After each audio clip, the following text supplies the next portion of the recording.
दोस्तों नमस्कार। दोस्तों, मजदूरों का कोई चेहरा नहीं होता, मजदूर तो भीड़ होती है।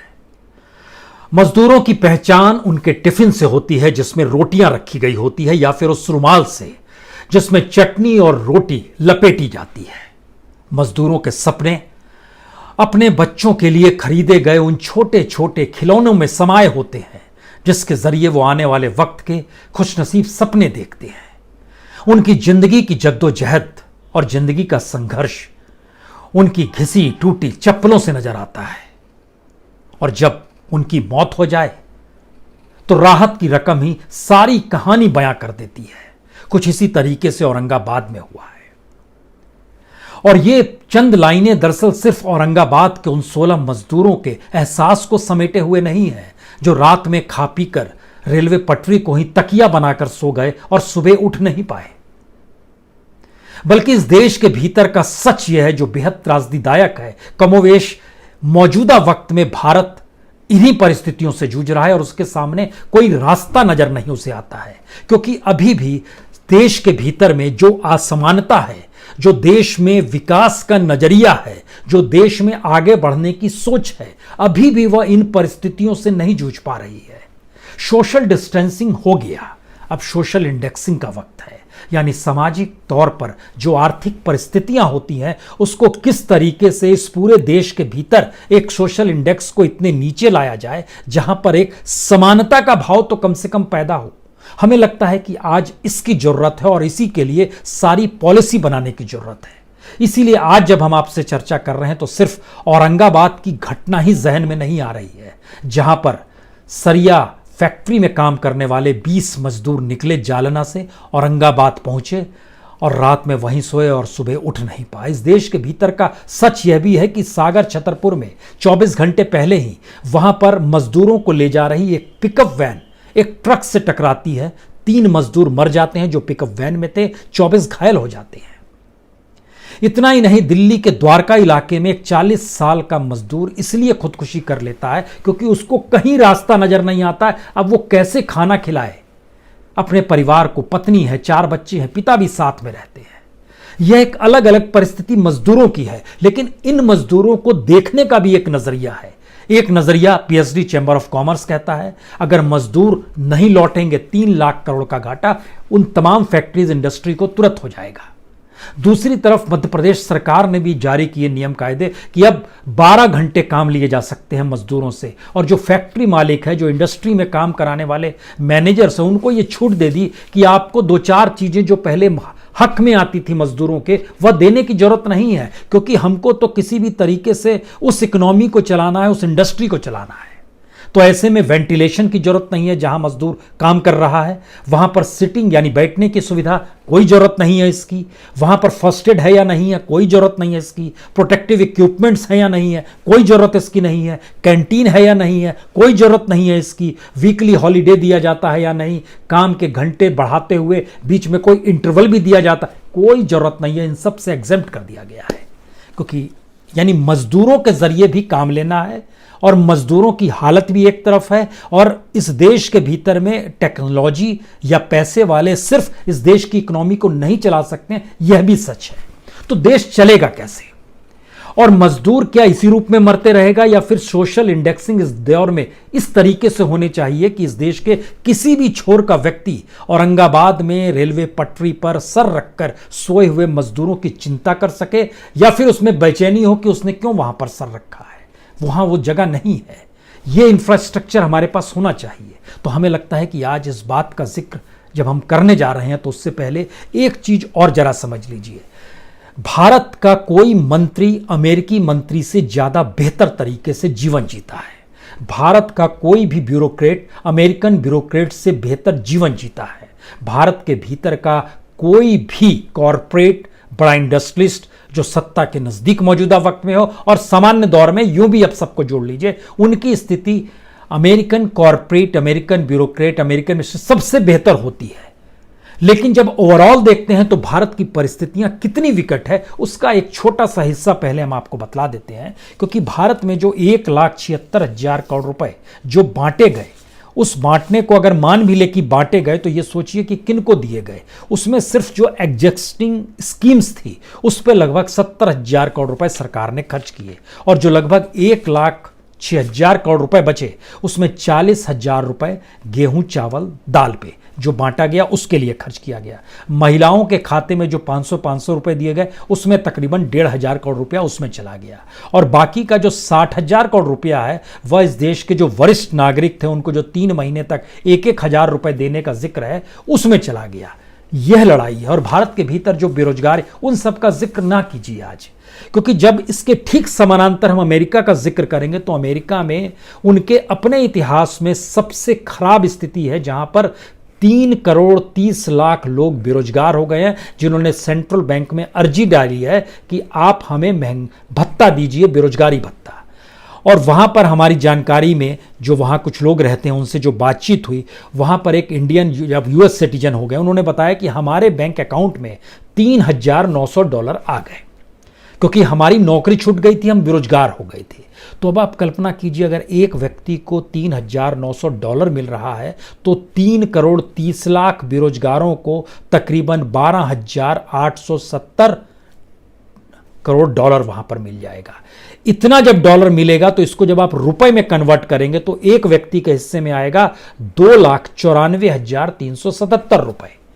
इतने एक व्यक्ति के बैंक अकाउंट में पहुंचा, और दूसरे तरफ सबको मिला दीजिएगा जो 3,30,00,000 हैं तो 9,73,000 करोड़ रुपया सरकार भत्ते के तौर पर, बेरोजगारी भत्ते के तौर पर इन लोगों को देगी। हमारी स्थिति ऐसी नहीं है, लेकिन हमारी स्थिति एक क्लास के लिए इससे भी बेहतर है और दूसरी तरफ एक मास के लिए इससे भी बुरी है। तो इसके बीच में आज खड़े होने की स्थिति में आइए और जरा समझने की कोशिश की जाए कि दरअसल इस देश को चाहिए क्या और इस देश की स्थिति क्या। और ऐसे में आज हमने खास तौर पर एमएसएमई की स्थिति को लिया है। एमएसएमई की स्थिति बहुत साफ है कि जो भारत में micro, small, medium industries, enterprises हैं, वो सबसे बड़ी तादाद में है। अगर उनको भी ठीक कर दिया जाए, जो अब होने की स्थिति में नहीं है, उनको एक बेसलाइन बनाते हुए हमें लगा कि आज आपसे डिस्कशन इस बात को लेकर किया जाए कि जब हम इन चीज़ों को देख रहे हैं तो बहुत सारी चीज़ें जहन में आपके आएगी, क्योंकि एमएसएमई का मतलब ये होता है कि भारत के जीडीपी में तकरीबन 32% का इसका योगदान है। जो एम्प्लॉयमेंट है वो तकरीबन 24% एम्प्लॉयमेंट एमएसएमई ही देता है। एक्सपोर्ट में 45% इसी के जरिए होता है। मैन्युफैक्चरिंग में 33% यहीं पर मैन्युफैक्चर होता है। सर्विस सेक्टर में ये 25% इसका योगदान था। लेकिन आज की स्थिति वर्कर को कैश देने के लिए नहीं है, उसको अपना इलेक्ट्रिसिटी का बिल देना है, कमरा किराए पे लिए हुए था जहां ऑफिस चला रहा था उसका पैसा देने की स्थिति में नहीं है। यहां तक कि कुछ एमएसएमई वालों से चलाने से बातचीत हुई, उनके पास यह भी स्थिति नहीं है कि वर्किंग कैपिटल तो दूर की बात है, इंटरनेट का पैसा देने की स्थिति में नहीं है। और इनको कोई मदद राज्य सरकारों से नहीं मिल पाएगी, क्योंकि राज्य सरकार की अपनी स्थिति, जो उसकी अपनी रेवेन्यू रिसिप्ट थी, वह घट चुकी है, 90% तक घट चुकी है, क्योंकि उसके पास अपनी आय जो होती है वो रेवेन्यू रिसिप्ट जो 52% होता है वो नीचे चला गया। सेंट्रल ट्रांसफर टैक्स जो होता है वह नीचे चला गया। नॉन स्टेटरी सेंट्रल जो मदद मिलती है वह भी नीचे चली गई। अब इन सब के बीच में जो भी टैक्स वसूलते थे अप्रैल के महीने में और मार्च के आधे महीने के बाद से, चाहे वो पेट्रोलियम पदार्थ हो जहां से 25% टैक्स आ रहा था, या फिर लीकर हो जिससे 15% टैक्स आ रहा था, या फिर स्टैंप और रजिस्ट्रेशन हो जिसके जरिए 12%, सब कुछ ठप हो गया इस दौर में। ये किसी को मदद स्टेट करने की स्थिति में नहीं है। एमएससी अपने तौर पर अपने वर्कर को दे पाने की स्थिति में नहीं है। लेकिन इस एमएसएमई के भीतर इसलिए आज जागने की स्थिति है क्योंकि इसके पैरेलल में एक चीज और जान लीजिए, देश के भीतर की हालत यह है कि जो ईपीएफओ है, एम्प्लॉयज प्रोविडेंट फंड ऑर्गेनाइजेशन के भीतर जो रिटायरमेंट फंड होता है, उसमें जानकारी आई कि लगभग 3,000 करोड़ रुपए लोगों ने निकाल लिए हैं जो रिटायरमेंट के बाद के रखे थे। और वहां के अधिकारियों का कहना है कि यह डाटा आने वाले दिनों में डबल हो जाएगा, यानी लगभग 6,000 करोड़ लोग निकाल लेंगे। इतना ही नहीं, जो कंपनी पीएफ का पैसा लेती है और फिर अपनी तरफ से देती है, वो देने की स्थिति में नहीं आ रही है। सरकार पीएफ काटती है, उसको देती है आधा पैसा, वो देने की स्थिति में नहीं। इंटरेस्ट उसके जरिए चीजें डेवलप होती है, वो साइकिल रुक गई। इसीलिए अब जब हम लोग इस पे आज आपसे बात करेंगे कि दरअसल एमएसएमई का मतलब क्या होता है, तो पहले एमएसई का मतलब ये समझ लीजिए, जो माइक्रो होता है, माइक्रो इंटरप्राइजेज होता है, इसमें एक मैन्युफैक्चरिंग सेक्टर है, एक सर्विस सेक्टर है। सर्विस सेक्टर में आपको 10 लाख रुपए चाहिए, मैन्युफैक्चरिंग में 25 लाख रुपए तक चाहिए। स्मॉल सेक्टर में आपको अगर सर्विस सेक्टर में है तो 10 लाख से लगभग 2 करोड़ तक चाहिए। स्मॉल सेक्टर में लगभग आपको 25 लाख से 5 करोड़ तक चाहिए, और मीडियम जो है वह तकरीबन सर्विस सेक्टर के लिए 2 करोड़ से 5 करोड़ तक चाहिए, और मीडियम सेक्टर में 5 करोड़ से 10 करोड़ तक चाहिए। इसमें जो देश भर में एमएसएमई जो काम कर रहे हैं उनकी संख्या है 6 करोड़ 33 लाख 88 हजार। इतनी बड़ी संख्या में देश में एमएसएमई काम कर रहे हैं। इसके भीतर जब आप घुसते हैं तो आपको हैरत होगी कि ग्रामीण इलाके में एमएसएमई की संख्या ज्यादा है। 51% ग्रामीण इलाके में काम करते हैं और शहरी इलाकों में 49% काम करते हैं, यानी लगभग 3 करोड़ 24 लाख 88 हजार गांव में, 3 करोड़ 9 लाख शहर में। एक स्थिति है। इसमें जो काम करने वाले लोगों की तादाद है वह कितनी ज्यादा है। जो डायरेक्ट तरीके से सीधे काम कर रहे हैं उसकी तादाद तकरीबन 11 करोड़ लोग हैं जो इसमें सीधे काम कर रहे हैं। इनडायरेक्ट वे में इसमें लगभग 8 से 9 करोड़ लोग और काम करते हैं, यानी एमएसएमई का मतलब यह हुआ कि 20 करोड़ लोगों को इसने अपने आप में समेटा हुआ है। पहली दृष्टि हो गई। हम आज इसकी जानकारी इसलिए दे रहे हैं कि पूरी इकोनॉमी को आपको बदलना है। अभी भी आप समझ नहीं पा रहे हैं कि भारत की अर्थव्यवस्था को कैसे संभालें, और इसीलिए मजदूर औरंगाबाद में मर जा रहा है तो हम लोग राहत पैकेज दे देते हैं उसके परिवार को, एक कि चलो 5 लाख दे दिया, किसी और ने कुछ। इससे स्थिति नहीं संभलेगी। हमको एक भारत क्रिएट करना है, एक ऐसा भारत जिसमें हर कोई है, हर कोई के लिए स्पेस है। इसीलिए एमएसएमई को जब हमने बनाया तो सबसे बड़ा ग्रुप ये है। इसके भीतर जब आप घुसते हैं तो जो सबसे छोटा है जिसमें सिर्फ 25 लाख तक चाहिए रकम, सर्विस और मैन्युफैक्चरिंग दोनों मिला दीजिए, उनकी तादाद ही देश में सबसे ज्यादा, यानी बहुत छोटे स्तर पर काम करने वाली जो इंडस्ट्री है उनकी तादाद 6 करोड़ 33 लाख है। यानी 6 करोड़ 33 लाख 88 हजार में से 6 करोड़ 33 लाख 50 हजार तो यही हो गए। और जो स्मॉल सर्विसेज हैं जिसमें कि आपको 5 करोड़ तक चाहिए, उनकी संख्या देश में सिर्फ 33 हजार है। और जो मीडियम है जिसमें आपको 5 करोड़ 10 करोड़ तक चाहिए, उनकी संख्या सिर्फ 5 हजार है। इसका मतलब यह हुआ कि जो बहुत निचले और छोटे स्तर पर इस देश में एमएसएमई काम कर रही थी और वो पूरी इंडस्ट्री ठप हो गई है। और इस देश के भीतर का दूसरा सच जो हम लोग बार बार लाते हैं कि किस रूप में एनपीए हो गया, कॉरपोरेट पैसा लेकर भाग गया, तो कॉरपोरेट के पैरेलल में क्या एमएसएमई को देना चाहिए था। इसका भी एक शानदार हमने एक डाटा निकाला है। आपको जानकर यह हैरत होगी कि एमएसएमई के मातहत जो एनपीए है वह तकरीबन 12.5% है, और एनपीए रेट जो कॉरपोरेट का है वो लगभग 19.7% का है। लेकिन ये किसका 19.7% और 12.7% है, ये भी समझिए। इस देश के भीतर में जो कुल बिजनेस है, वो कुल बिजनेस में कॉरपोरेट का बिजनेस लगभग 46.70 लाख करोड़ का है। 46,70,000 करोड़ का बिजनेस कॉरपोरेट और इंडस्ट्रीज करती है। जो एमएसएमई है वो सिर्फ 17,75,000 करोड़ का करता है। तो बैंकों से जो पैसा मिलता है उसके जरिए, जिस एनपीए का हम जिक्र कर रहे थे, तो एनपीए के दायरे में लगभग 9,35,000 करोड़ कॉरपोरेट का एनपीए है, और एमएसएमई का जो एनपीए आता है वो सिर्फ 2,11,000 करोड़ का है। अब जब इसके और भीतर आप घुसिएगा और आप समझना शुरू कीजिएगा कि हां, अगर एनपीए भी इसका कम है और यहां पर जुड़ने वाले लोगों की तादाद भी ज्यादा है, और उसमें भी सबसे ज्यादा 6 करोड़ से ज्यादा इंटरप्राइजेज, इंडस्ट्री छोटी छोटी इस देश के भीतर में 6 करोड़ से ज्यादा थी, 6 करोड़ 33 लाख 50 हजार थी, तो इनसे जुड़े हुए लगभग 18 करोड़ लोग इस देश के भीतर में जो काम कर रहे थे, उनके पास तो काम नहीं होगा। तो उनको हम कलेक्ट कैसे करेंगे?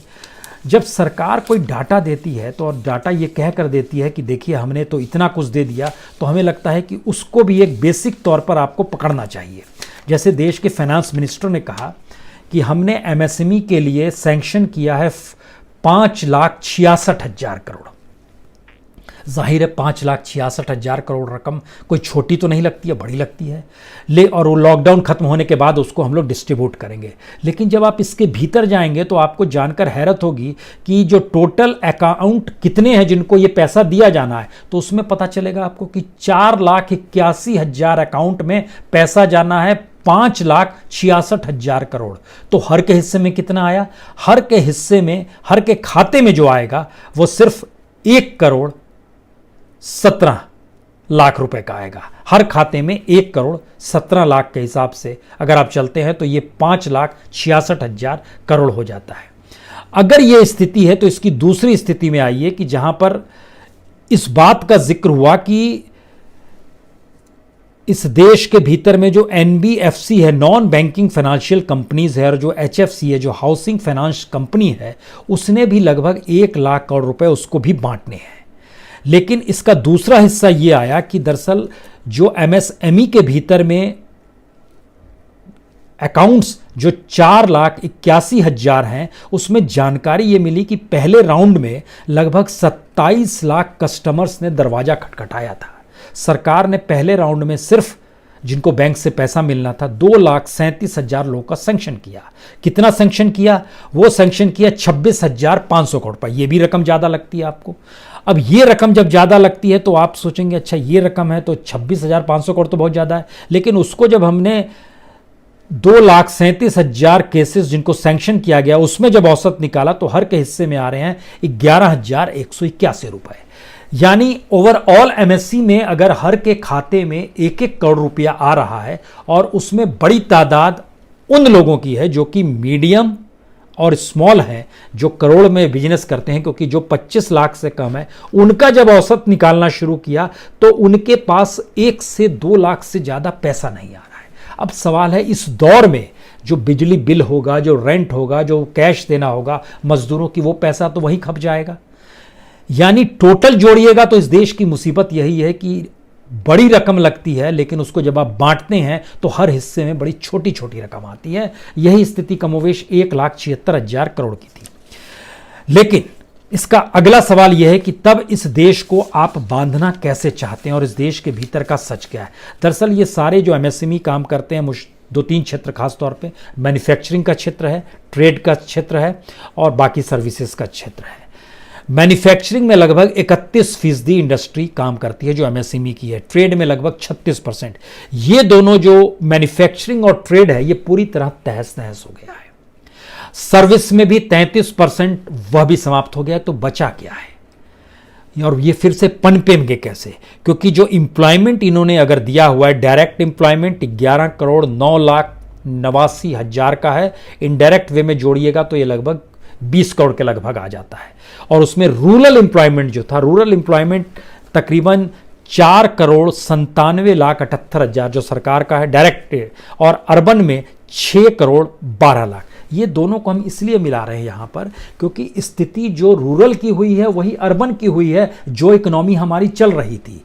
यानी इस रूप में मत जोड़िएगा कि असल में वो तो ग्रामीण भारत है, ये शहरी भारत है, नौकरियां शहर में गई है, गांव में कहां गई है। तो ये जो रेंज है एमएसएमई का रेंज, वो गांव को भी जोड़ता है। और इस देश की इकोनॉमी में जिसका जिक्र हम बार बार करते हैं कि जीडीपी में लगभग 48% ग्रामीण भारत का योगदान होता है।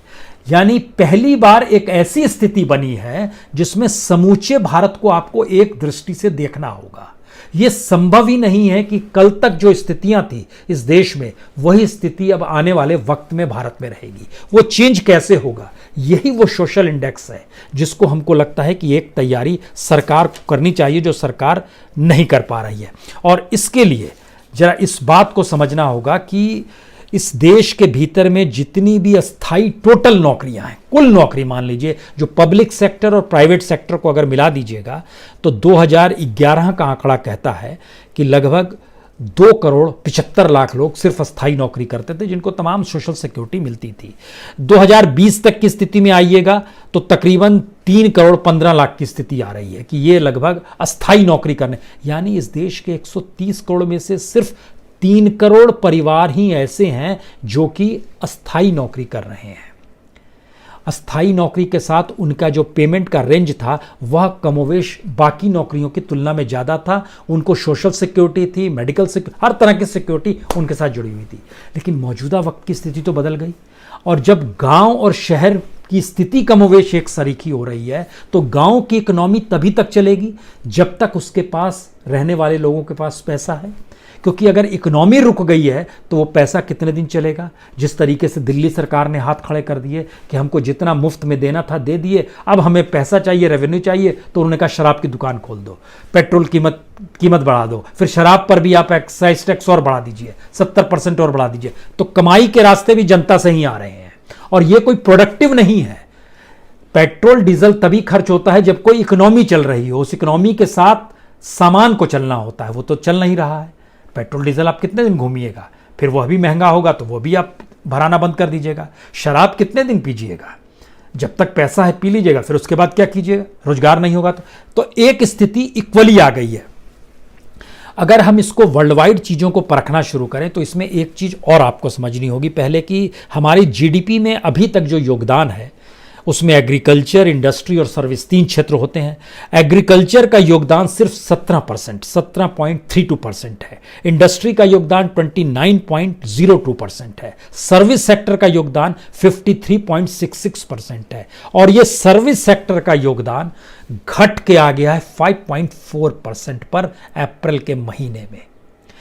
हमारा पीएमआई इस रूप में अगर घट गया और सर्विस सेक्टर ध्वस्त हो गया है पूरी तरीके से, तो कल्पना कीजिए कि अब जीडीपी क्या होगी और इस इकोनॉमी का क्या होगा। क्योंकि इसके भी भीतर जब और आप अंदर में जाकर जानना चाहते हैं तो समझने की कोशिश कीजिए कि एग्रीकल्चर में भारत की कुल पूंजी का लगभग जो हिस्सा लगा हुआ है, उसकी स्थिति जो है वो तकरीबन जो लोग एम्प्लॉयमेंट जो घुसा हुआ है, जो काम करने, वो 52% लोग हैं।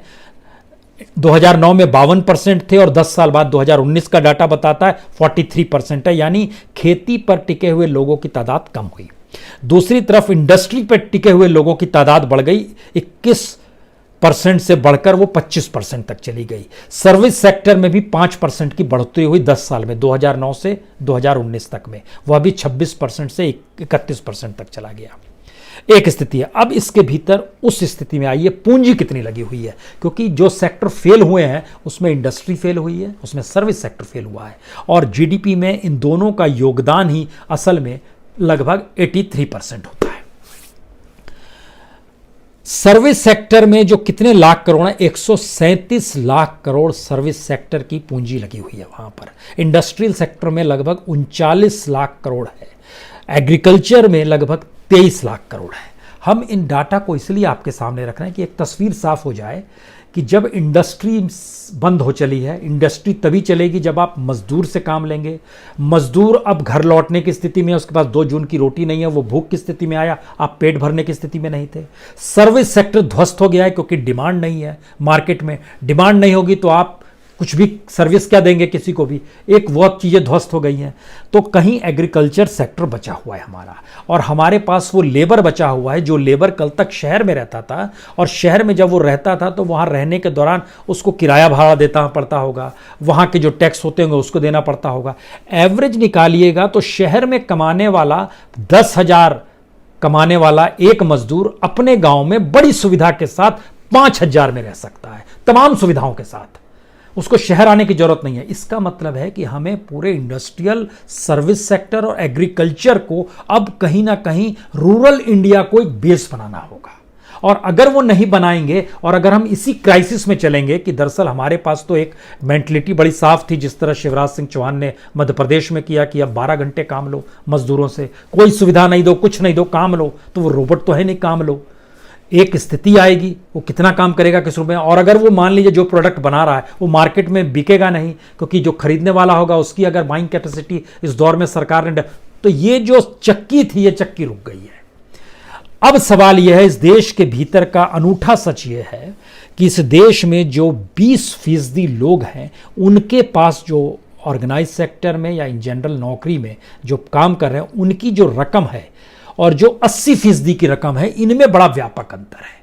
हमको सोशल इंडेक्सिंग के जरिए इस 20 और 80% को कम से कम 50% में तो लेकर आना होगा, अन्यथा यह असमानता आपको बार बार एग्रीवेट करेगी कि आप लग्जरी के प्रोडक्ट्स बनाइए, आप फिर से उस जीवन को जिए जो मार्केट इकोनॉमी का है, जो कैपिटल मार्केट का है, और फिर आप उसी दिशा में बढ़ते हुए एक असमानता की स्थिति लाएंगे और रेल की पटरी आपके लिए तकिया बन जाएगी, एक ट्रेन गुजरेगी और मौत हो जाएगी, एक स्थिति आ जाएगी। उधर से आंख मूंद लेना है तब तो ठीक है, लेकिन इस देश को लेकर जागृत होना है तो हमको एक समानता स्थिति बनानी है। इसके लिए उदाहरण के तौर पर यह समझिए, हम मीडिया इंडस्ट्री को लेते हैं। मीडिया इंडस्ट्री में कुछ जगहों पर कहा गया कि हम पैरेलली सबका 20% कम कर रहे हैं वेतन क्योंकि क्राइसिस है। कुछ जगह कहा गया जिनका बहुत ज्यादा है उनका हम 40% ले लेंगे और जिनका कम है उनका हम 15%, 20% है। अब आप सोचिए, जिसको 30, 40, 50 हजार रुपए मिलते हैं मीडिया में जो काम करता है, उसका आप 10% भी काट लेते हैं तो उसको मुसीबत हो जाती है। लेकिन जिसको 4 लाख, 5 लाख, 10 लाख मिलते हैं, उसमें से आप 40% भी निकाल लेते हैं तो भी उसकी जरूरतें पूरी हो जाएंगी और वो रईसी से रह सकता है, क्योंकि हमारा सोशल इंडेक्स इस दौर में झटके में नीचे आ गया है अपने आप, और उसकी जरूरतें जो हैं वो उसको यानी कहीं बराबर हमको लाना होगा। बराबर लाने के लिए कहीं ना कहीं हमको एक नए तरीके से सारी चीजों को आधार बनाना होगा। जैसे पीएसयू में कोई काम करता है तो वहां वेतन मिलता है 60,000 से लेकर 1,40,000 रुपए तक है, या इस देश के जो विधायक हैं, मंत्री हैं, उनको जो पैसा मिलता है, जो आईएएस को पैसा मिलता है, जो बीडीओ को पैसा, जब इनकी रैंकिंग करना शुरू कीजिएगा तो आपको अब नए डिजाइन में इसलिए काम करना है क्योंकि ग्रोसरी ही इस देश की पहली जरूरत हो गई, एग्रीकल्चर इस देश की पहली जरूरत हो गई, रूरल इंडिया की इकोनॉमी पहली जरूरत हो गई, और जो लेबर है, जो कॉन्ट्रैक्चुअल लेबर है, जो दिहाड़ी मजदूर है, वह आपके काम के नहीं आएगा तो फिर आपकी इकोनॉमी ठप हो जाएगी, क्योंकि हम लोग अभी इतने टेक्नोलॉजी वाइज नहीं हुए हैं, टेक्नोलॉजिकल नहीं हुए हैं, और दूसरी बात हम लोग ह्यूमन रिसोर्स को भी उपयोग नहीं कर पाते हैं। तो इसीलिए ई कॉमर्स बढ़ने लगा। हम लोग इस बात को समझ ही नहीं पा रहे हैं कि हमारी जरूरत क्या है, तो जो चीज आ रही है उसको एक्सेप्ट कर रहे हैं। इसमें एक समाजीकरण लाने की जो सोच होती है वो आपको कहीं ना कहीं उस ऑर्गेनाइज सेक्टर से शुरू करनी होगी, जो ऑर्गेनाइज सेक्टर खुद पॉलिसी बनाता है। इसमें इस देश का पार्लियामेंट भी आएगा, विधानसभा भी आएगी, तमाम इंस्टीट्यूशंस भी आएंगे, तमाम पब्लिक सेक्टर के इंटरप्राइजेस भी आएंगे और तमाम प्राइवेट सेक्टर के भी इंटरप्राइजेस आएंगे। सभी इंस्टीट्यूशन मिलेंगे, क्योंकि अभी तक की हमारी इकोनॉमी प्रॉफिट बेस्ड थी। पैसा डाल रहे हैं, कमाना है, प्रॉफिट आएगा ही। अब स्थिति आ गई कि पैसा डालने की स्थिति में हो नहीं, अब डाल भी नहीं सकते हो, क्योंकि अब प्रोडक्ट क्या बनाओगे आप, उसको खरीदेगा कौन, ये एक पूरी साइकिल है। इसीलिए जब आप एमएसएमई का अध्ययन करते हैं तो आपके जहन में सवाल आएगा कि सरकार उसमें कितना भी पैसा झोंक दे वो रिवाइव नहीं कर पाएगा। रिवाइव तब करेगा जब आप एमएसएमई के साथ बताना शुरू करोगे कि किस तरीके से अभी तक 51% जो रूरल इंडिया के साथ आप जुड़े हुए थे वह कम से कम 75% होगा, और ये इंडस्ट्रीज के साथ आपको डेवलप करना है। यानी सरकार ने अपनी योजनाओं को पूरा करने के लिए जिस तरह कॉर्पोरेट के सीएसआर का पैसा अपने से जोड़ दिया है, ठीक उसी तरीके से सरकार को ही अब एमएसएमई या किसी को भी जो दी जाएगी रकम, जो पैकेज दी जाएगी, उसको आपको उन क्षेत्रों से जोड़ना है जहां पर भारत का मजदूर सुविधा के साथ काम कर सके, अपने घर के नजदीक रह सके, और वहां की इंडस्ट्री जिस रूप में काम करेगी, क्योंकि वहां पर कॉस्ट नहीं आती है। जो कॉस्ट शहर में आ जाती है वो अभी भी ग्रामीण भारत में कॉस्ट नहीं आती। तो हमें लगता है क्या इस समाजीकरण को करने के लिए हम ये तैयार है या नहीं है, या ये मानकर चलें कि अमेरिकी अंदाज में भारत का पॉलिटिशियन जी लेगा, कॉर्पोरेट वाला जी लेगा, ब्यूरोक्रेट जी लेगा, लेकिन इस देश का व्यक्ति जो है वो सहारा अफ्रीकन कंट्री से भी बुरी हालत में अगर जी रहा है और इस तरीके से लगातार मर रहा है और कोई ध्यान देने वाला नहीं है, तो फिर मुश्किल है। तो मनाइए कि सोशल डिस्टेंसिंग के बाद अब सोशल इंडेक्सिंग का वक्त आ गया है, और हमारे अपने सोशल स्ट्रक्चर में हमें उस रुपए के मूल्य को भी समझना है, और उस रुपए के मूल्य के साथ ह्यूमन रिसोर्स को समझना है, और ह्यूमन रिसोर्स को ही कहीं ना कहीं इकोनॉमी का हिस्सा बनाना है। बहुत बहुत शुक्रिया, बहुत बहुत शुक्रिया।